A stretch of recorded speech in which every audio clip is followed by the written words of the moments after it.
السلام علیکم ورحمۃ اللہ وبرکاتہ۔ امید ہے تمام سامعین صحت اور ایمان کی بہترین حالت میں ہوں گے۔ الحمدللہ نبی کریم صلی اللہ علیہ وآلہ وسلم بطور ماہر نفسیات کتاب کا یہ سفر اپنے دوسرے مرحلے پر ہے، یعنی کہ اپنے دوسرے چیپٹر پہ، گلٹ کمپلیکس، احساس گناہ اور تالیف گناہ۔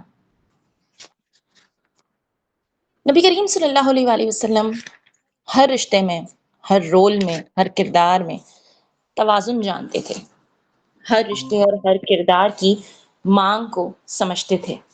وہ جانتے تھے کہ کس رشتے کی نفسیات کیا ہے، کس شخص کو کس طرح سے ٹیکل کرنا ہے۔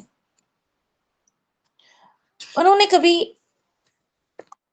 مادی چیزوں پہ بھید بھاؤ نہ کیا، لیکن انہوں نے بچوں کو بچوں کی طرح ٹریٹ کیا، بزرگوں کو بزرگوں والی احترام دیا اور جوانوں کی ہمت بڑھائی۔ اپنی بیویوں کے لیے وہ بہترین ساتھی ثابت ہوئے، ہر رشتے میں گویا وہ بہترین تھے۔ نبی کریم صلی اللہ علیہ وآلہ وسلم سے ہم سیکھیں گے کہ ہمیں خود کو کیسے بہتر انسان بنانا ہے، بہتر مسلمان بنانا ہے۔ اس بک کا پہلا چیپٹر جو کہ خوف سے ریلیٹڈ تھا، جس میں ہم نے نبی کریم صلی اللہ علیہ وآلہ وسلم سے حاصل کردہ بہت سارے اذکار دیکھے، اور ہم کوشش کریں گے کہ ان کو اپنی زندگی میں شامل بھی کریں۔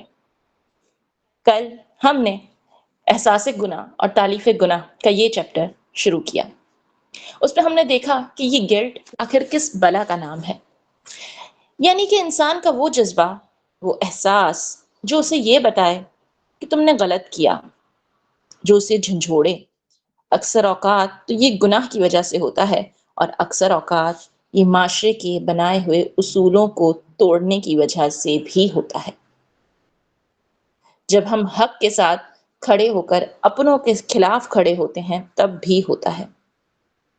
جب ہم دوسروں کے اوپر خود کو فوقیت دیتے ہیں تب بھی ہمیں گلٹ ہوتا ہے۔ گلٹ ہمیشہ غلط نہیں ہوتا، لیکن کبھی کبھی گلٹ ہونا بھی غلط نہیں ہوتا۔ یعنی کہ ہمیں اس گلٹ کو سمجھنا ہے کہ کون سا گلٹ ہمیں بہتری کی طرف لے جا رہا ہے اور کون سا گلٹ ایسا ہے جو ہمارے لیے نقصان دہ ہے۔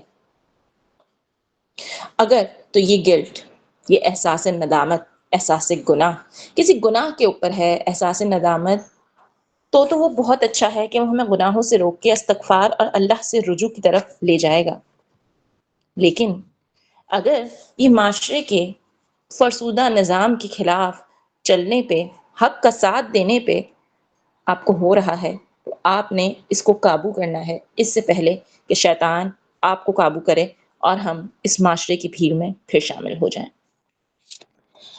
کل ہم نے کچھ مثالیں دیکھی تھیں کس طرح کے گلٹس ہوتے ہیں۔ پھر ہم نے اس گلٹ اور کفارے کو دیکھا تھا مختلف مذاہب کی نظر سے، کرسچینٹی میں، ہندوازم میں، بدھزم میں، کہ کفارہ کیا ہوتا ہے، اور ہمارے دین کو دیکھا تھا کہ ہمارا دین کتنا خوبصورت ہے کہ وہ کوئی ہم سے ایسی چیز نہیں مانگتا جو ہم پر مشکل گزرے۔ اس نے ہمیں، دین اسلام نے ہمیں دنیا تیاگنے کا نہیں کہا، اس نے ہمیں دنیا میں رہتے ہوئے دین پہ چلنے کا کہا۔ اس نے ہمیں حقوق العباد کو فوقیت دینے کا کہا۔ دین اسلام حقوق العباد اور حقوق اللہ کا امتزاج ہے۔ دین اسلام یہ نہیں کہتا کہ دنیا کو بھول کے جنگلوں میں نکل جایا جائے۔ رہبانیت ہمارے دین کا حصہ نہیں ہے۔ خود کو تکلیف دینا ہمارے دین کا حصہ نہیں ہے۔ تمام رشتوں، تمام ذمہ داریوں سے منہ موڑ کے اکیلے جنگلات میں نکل جانا ہمارے دین کا حصہ نہیں ہے، کیونکہ ہمارا دین توازن پہ قائم ہے، ہر چیز بیلنس میں ہے، نہ بہت زیادہ نہ بہت کم۔ اور یاد رہے کل ہم نے یہ چیز دیکھی تھی کہ انسان خطا کا پتلا ہے، غلطیاں تو ہم سے ہوں گی، لیکن استغفار کا راستہ ہماری آخری سانس تک کھلا ہوا ہے۔ تو ہم نے غلطی تو ہو جائے گی، انسان ہے، کیا کریں؟ استغفار کریں اور اللہ سے رجوع کریں۔ چلتے ہیں اسلام اور احساس گناہ۔ نبی کریم صلی اللہ علیہ وآلہ وسلم نے انسانی ذہن اور کردار کی بناوٹ کو مد نظر رکھتے ہوئے یہ واضح کر دیا کہ غلطی کرنا انسان کا خاصہ ہے، البتہ اسے احساس ہونا چاہیے کہ اس نے کوئی غلط کام کیا ہے، اور وہ اس مرحلے پر اگر مذمت کا اظہار کرے تو بات ختم ہو جاتی ہے۔ یعنی کہ اگر کسی سے غلطی ہو جائے اور وہ ہم سے معافی مانگے تو ہم نے بھی اس بات کو ختم کر دینا چاہیے، لیکن یہ بہت مشکل کام ہے۔ بذات خود میں اس کو بہت مشکل مانتی ہوں، ایک انسان کے لیے معاف کرنا بہت مشکل ہے، لیکن جس دن ہمیں یہ سمجھ میں آ جائے کہ ہم اللہ سے کہنا ہے اللہ تعالیٰ میں نے اسے آپ کی خاطر معاف کیا، آپ مجھے معاف کر دیں، اس دن ہمارے لیے معاف کرنا آسان ہو جائے گا۔ وہ جو ایک حدیث ہم نے پڑھی تھی حدیث قدسی میں سیشن میں، جس کا میں مفہوم آپ کے سامنے رکھتی ہوں، کہ وہ شخص جس نے لوگوں کو آئی گیس لوگوں سے کچھ وصولی کیا کرتا تھا اور صرف اللہ کے لیے چھوڑ دیا کرتا تھا کہ اگر میں نے انہیں معاف کیا تو اللہ مجھے معاف کرے گا۔ میں مفہوم رکھ رہی ہوں، ایگزیکٹ الفاظ آپ کے سامنے نہیں رکھ رہی، یہ مفہوم ہے جو میری ذہن میں اس وقت موجود ہے، میں آپ کے سامنے وہ رکھ رہی ہوں۔ تو وہ شخص اس امید پہ معاف کیا کرتا تھا کہ اللہ مجھے معاف کر دے گا، تو اللہ نے اسے معاف کر دیا۔ تو ہم بھی اس امید پہ لوگوں کو معاف کرنے کی کوشش کیوں نہ کریں کہ اللہ مجھے معاف کر دے گا، اللہ تعالیٰ میں نے آپ کے لیے معاف کیا، اللہ تعالیٰ میں کوشش کر رہی ہوں کہ میں معاف کر دوں، لیکن میں تو انسان ہوں نا، میں ڈگمگا جاتی ہوں، دوبارہ جب وہ یاد آتا ہے تو میں بھٹک جاتی ہوں، برا بھلا کہہ دیتی ہوں، اللہ مجھے معاف کر دیجیے۔ میں کوشش کر رہی ہوں کہ میں اسے معاف کر دوں، اللہ کے لیے معاف کرنا ہے۔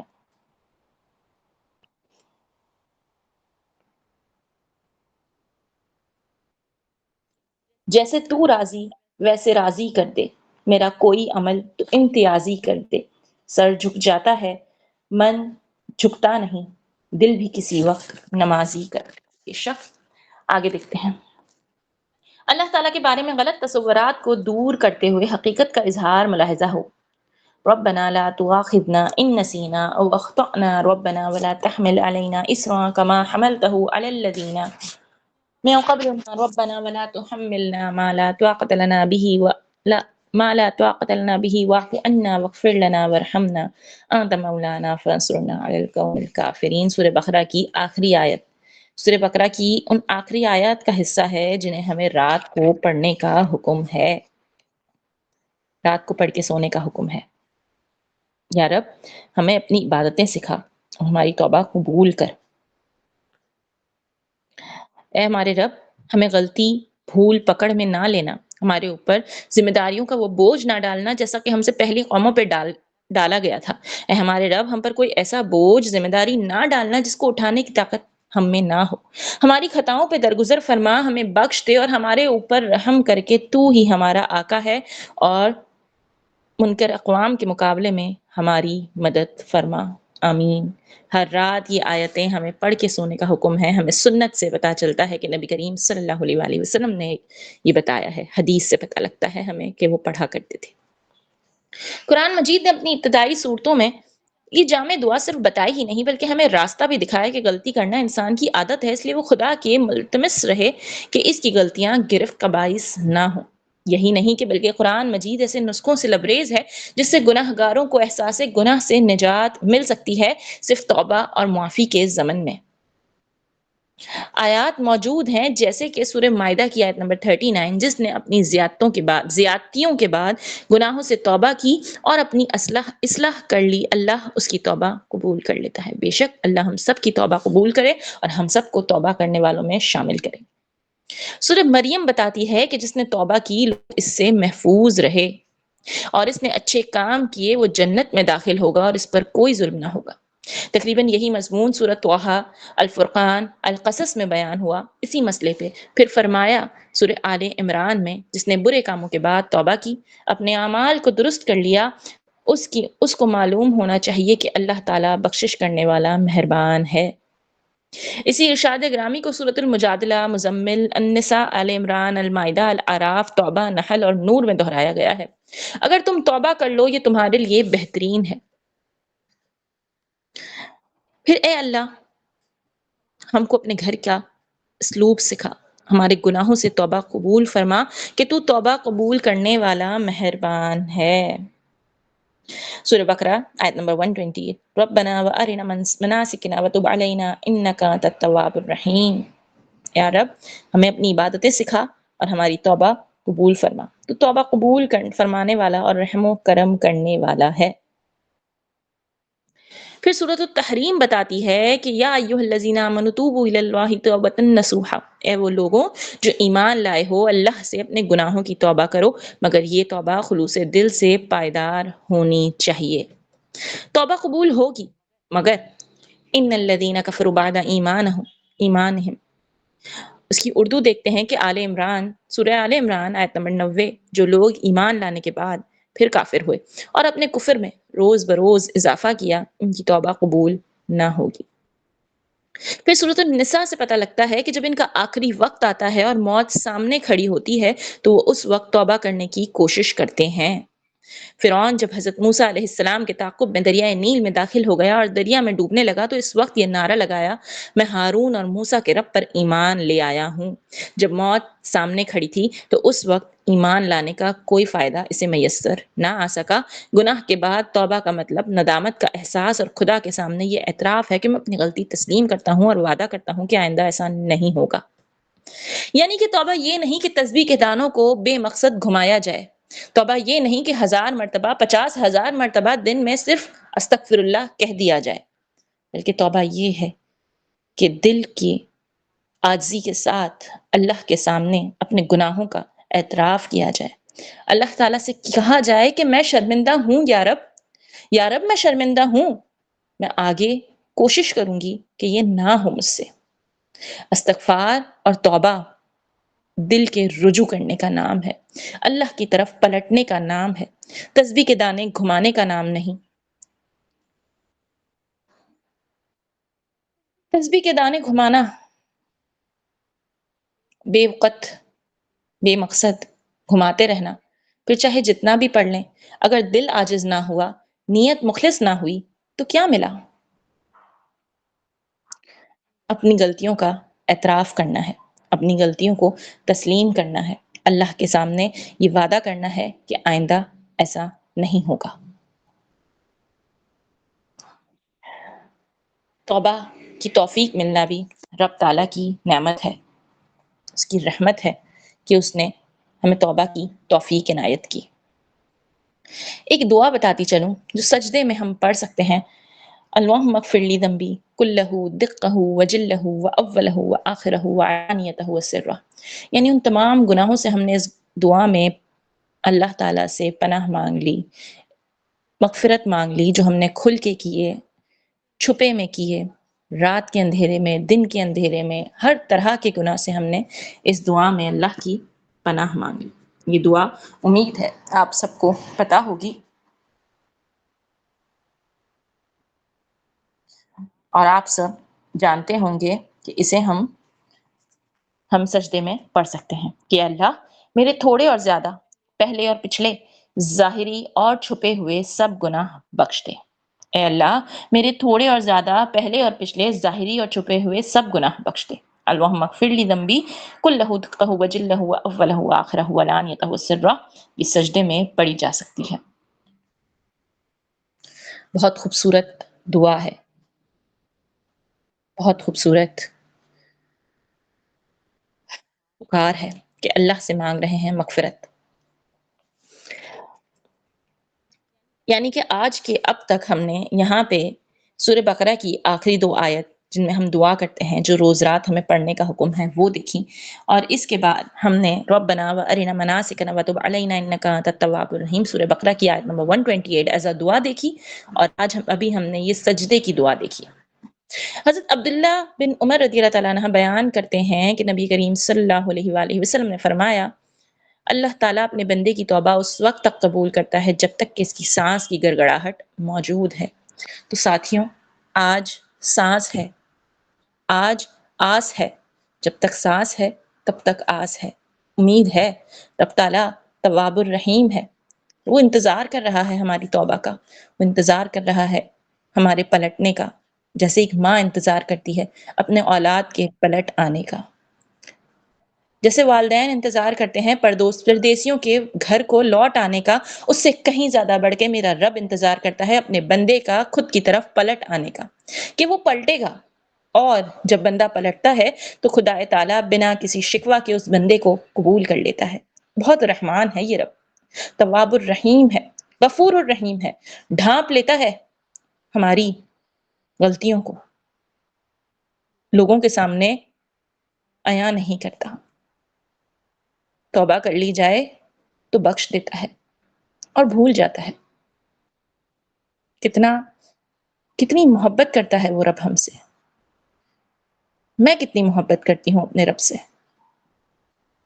اپنے دلوں میں جھانکیں، دیکھیں کہ ہماری محبت کا لیول کیا ہے، دیکھیں کہ کہیں ہمیں کوئی ایسا خوف تو نہیں جو ہمیں اپنے رب سے دور کر رہا ہے، دیکھیں کہیں ایسا تو نہیں کہ کوئی ایسی چیز، کوئی ایسا گناہ، کوئی ایسا پل جو مجھے میرے رب سے دور کر رہا ہو۔ تو آج ہی استغفار کریں، استغفار کو تھام لیں۔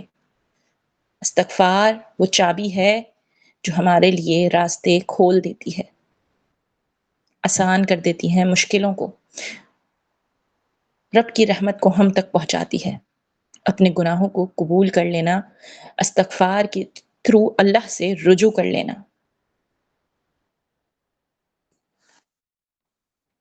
آج ایک ٹارگٹ دوں گی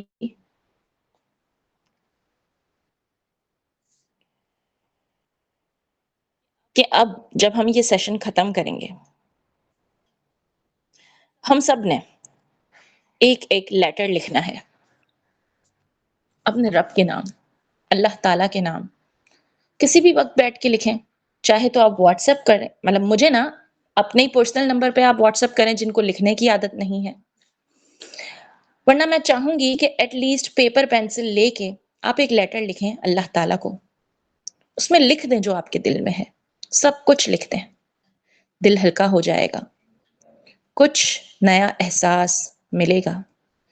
یہ ایک ایکٹیویٹی میں چاہوں گی کہ یہاں موجود اور جو یوٹیوب پہ سنیں وہ تمام لوگ اس سیشن کو سننے کے بعد یہ ایک ایکٹیویٹی ضرور کریں، ایک کاغذ اور پینسل یا پین لے کے بیٹھیں، تمام کاموں سے فراغت کے بعد بچوں کو سلا کے، جب آپ اکیلے ہوں، جب آپ اور آپ کا رب ہو، کوئی ڈسٹریکشن نہ ہو یا کو تنگ نہ کرے، تو ایک خط اپنے رب کے نام، سب کچھ لکھتے ہیں، جتنی دیر لگے لکھ دیں، سب کچھ اپنا دل کھول کے رکھتے ہیں کہ بعض اوقات ہم اللہ تعالیٰ سے سب کچھ نہیں کہہ پاتے ہیں، ہمیں لگتا ہے اتنی چھوٹی چھوٹی باتیں ہم کیسے کہیں گے رب سے، لیکن ساتھیوں اللہ تعالیٰ ہماری چھوٹی سے چھوٹی تکلیف بھی جانتا ہے، ہماری چھوٹی سے چھوٹی آہ بھی سنتا ہے، ہماری چھوٹی سے چھوٹی خواہش بھی پوری کرتا ہے، اور بڑے سے بڑے معاملات بھی سنوارتا ہے۔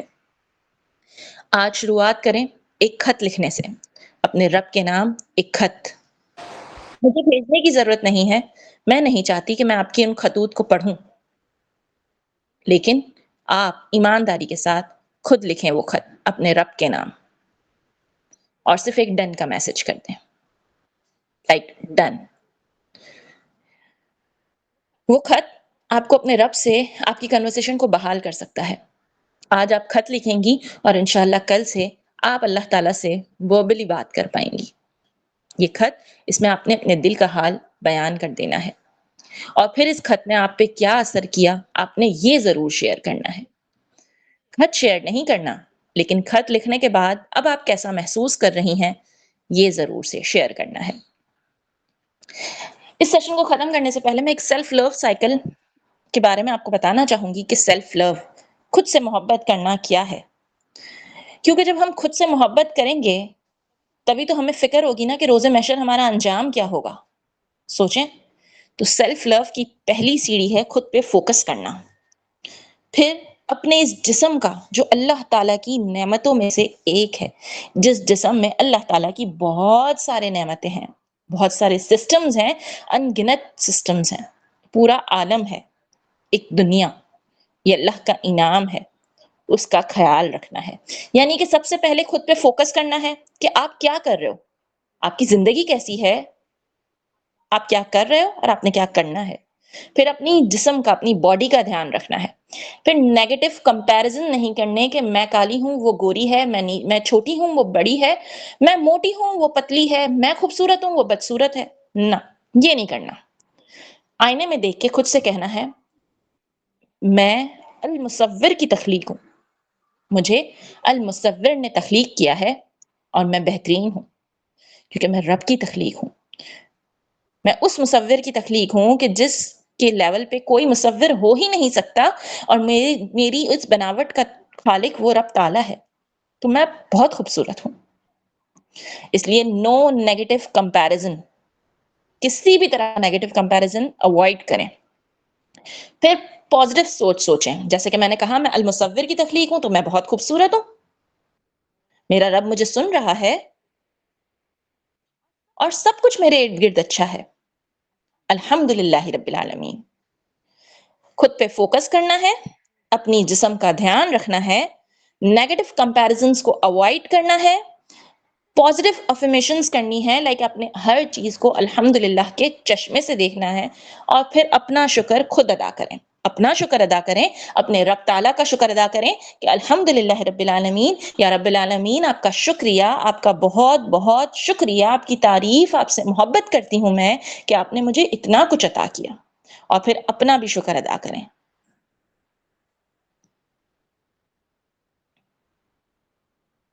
خود کو سراہیں، اپنے رب سے اپنے رشتوں کو مضبوط کرنے کی کوشش کریں. آج انہی دعاؤں کے ساتھ ہم اس سیشن کو ختم کرتے ہیں. ان 3 دعاؤں کو یاد رکھیے گا. سجدے کی دعا کو سجدے میں شامل کرنے کی کوشش کیجیے گا. اس کے علاوہ کی 2 دعائیں ہیں، وہ قرآنک دعائیں ہیں، سورہ بقرہ سے لی ہوئی دعائیں ہیں، ان کو آپ اپنے تشہد میں پڑھ سکتے ہیں. امید ہے کہ آج کا یہ سیشن آپ پہ کوئی نہ کوئی پازیٹیو افیکٹ چھوڑے گا. انشاءاللہ کل بروز جمعرات ہم اس چیپٹر کو ختم کریں گے اور اپنے خوف کو ڈسکس کریں گے. لہٰذا کل یہاں آنے سے پہلے اپنے خوف کو سوچتے ہوئے آئیے گا کہ اس خوف کو اب ہم نے اس سے لڑنا ہے، اس کو ختم کرنا ہے، اور ہمیں اس خوف سے خلاصی چاہیے. تو ہم اپنے ان خوفوں کو یہاں ڈسکس کر سکتے ہیں، کیونکہ ہم میں سے کوئی ایک دوسرے کو نہیں جانتا، ہم ایک دوسرے کو جج نہیں کر سکتے، ہم انجان ہیں. تو ہم ایک دوسرے سے شیئر کر سکتے ہیں ان اے وے کچھ ایسے خوف جنہوں نے آپ کی زندگی کو مشکل بنا دیا تھا اور جن پہ آپ نے قابو پا لیا، وہ آپ ہمارے ساتھ کل شیئر کر سکتے ہیں. اور پھر ہم کوشش کریں گے کہ کل کچھ ایسی ٹیکنیکس ڈسکس کریں جس سے اذکار ہم نے دیکھے الحمدللہ وہ تو بہت بینیفیشل ہیں جو ہم یہاں پہ کر سکتے ہیں. لائک جیسے ہم وہ دیکھتے ہیں نا، پیپر پہ لکھ کے اس کو پھاڑ دینا، اس کو ویسٹ کر دینا، کہ اب میں یہ نہیں کروں گی، اب میں یہ نہیں دہراؤں گی. خود سے عہد کر لینا، اور خود سے عہد کرنا بہت فائدہ دیتا ہے. تو انشاءاللہ کل ملتے ہیں اس احساس گناہ اور احساس تالیف کے چیپٹر کے اگلے حصے کے ساتھ. انشاءاللہ کل یہ ہمارا اپنے اختتام کو پہنچے گا اور اگلا چیپٹر پیر سے شروع ہوگا. کتاب ابھی باقی ہے، بہت باقی ہے، خود پہ کام کرنا بھی باقی ہے. امید ہے آج کا سیشن آپ کے لیے فائدہ مند ہوگا. اگر آپ کچھ شیئر کرنا چاہتے ہیں تو موسٹ ویلکم، ورنہ ہم اس سیشن کو اینڈ کرتے ہیں.